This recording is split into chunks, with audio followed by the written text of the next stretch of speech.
नमस्कार मित्रांनो, Arya academy YouTube चॅनलवर सर्वांचं स्वागत आहे. मित्रांनो, आज व्हिडिओमध्ये आपण जिल्हा न्यायालय भरती 2024 पद शिपाई व हमाल खुल्यासाठी कटऑफ किती लागणार आहे मित्रांनो, कॅटेगरीनुसार कटऑफ किती लागणार आहे, सर्व माहिती या व्हिडिओमध्ये आपण पाहणार आहोत.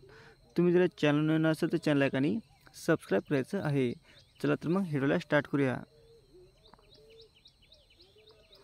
मित्रांनो, परीक्षा तुमची कशा प्रकारे झाली आहे, तुम्हाला मुलाखतीसाठी किती मार्क आहेत, पुढे यामध्ये सर्व माहिती पाहणार आहोत.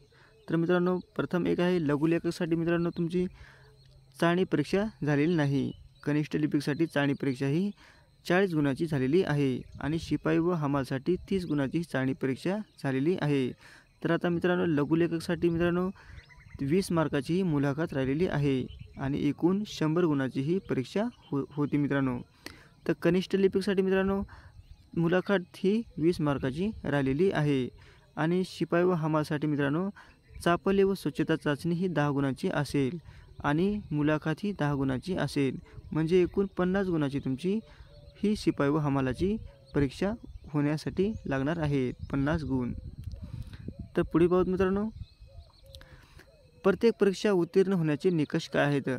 प्रत्येक परीक्षा उत्तीर्ण होण्याचे निकष काय आहेत. लघुलेखक श्रेणी 3, कनिष्ठ लिपिक आणि शिपाई व हमालच्या पदानुसार चाळणी परीक्षा, लघुलेखक चाचणी, टंकलेखक चाचणी, स्वच्छता आणि चापले चाचणी आणि मुलाखतीसाठी सामान्य वर्गासाठी मित्रांनो 35 गुण असतील अशा शासनाने निर्दिष्ट केलेल्या अनुसूचित जाती, अनुसूचित जमाती, इतर मागासवर्गीय किंवा विशेष मागासवर्गीय उमेदवारांना त्यामध्ये 5% गुण सूट दिलेली आहे. म्हणजे 5% गुणाची तुम्हाला सूट दिलेली आहे.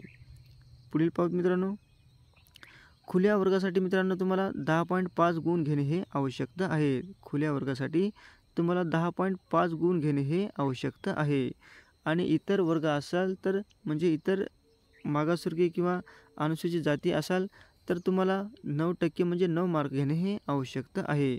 म्हणजे हे सर्व 5 उमेदवार असतील आणि पुढील चाचणीसाठी उत्तीर्ण होण्याची सर्व उमेदवाराची शक्यता आहे. कारण का पेपर खूप अवघड असल्यामुळे हे सर्व उमेदवार पुढील चाचणीसाठी पास होतील.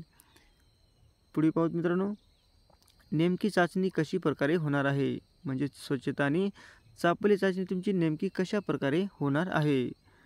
तर मित्रांनो, नंबर 1 आहे सर्व साहित्य एका ठिकाणी ठेवलेले असते. त्यामध्ये मग साफसफाईचे साहित्य व इतर वस्तू ठेवलेल्या असतात.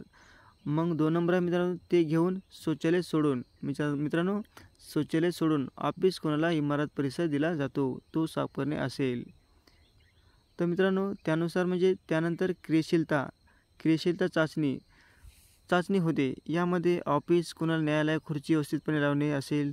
तुम्हाला जे काही कामे हे त्यांच्या काम चालू असताना सांगेल, जसे की संगणक साफ करणे असेल, त्यांच्या कामाच्या फाईल व्यवस्थितपणे ठेवणे व इतर वस्तू घेऊन असेल असे सांगू शकतात. किंवा ऑफिसमधील सर्व पसारा व्यवस्थितपणे लावणे हे पण ते सांगू शकतात. या जजकडे उमेदवार 7 उमेदवार असतात. त्यापैकी त्यांना मुलाखतीसाठी 3 उमेदवार हे पुढील चाचणीसाठी निवडायचे असतात. पुढे पाहत मित्रांनो, साफसफाई ऑफिसमध्ये करण्यास सांगितले तर सर्व 7 जण असतील.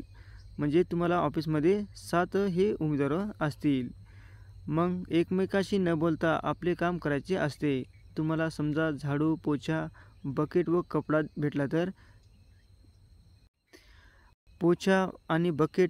भेटला तर मग तुम्ही अगोदर काय करायला पाहिजे मित्रांनो.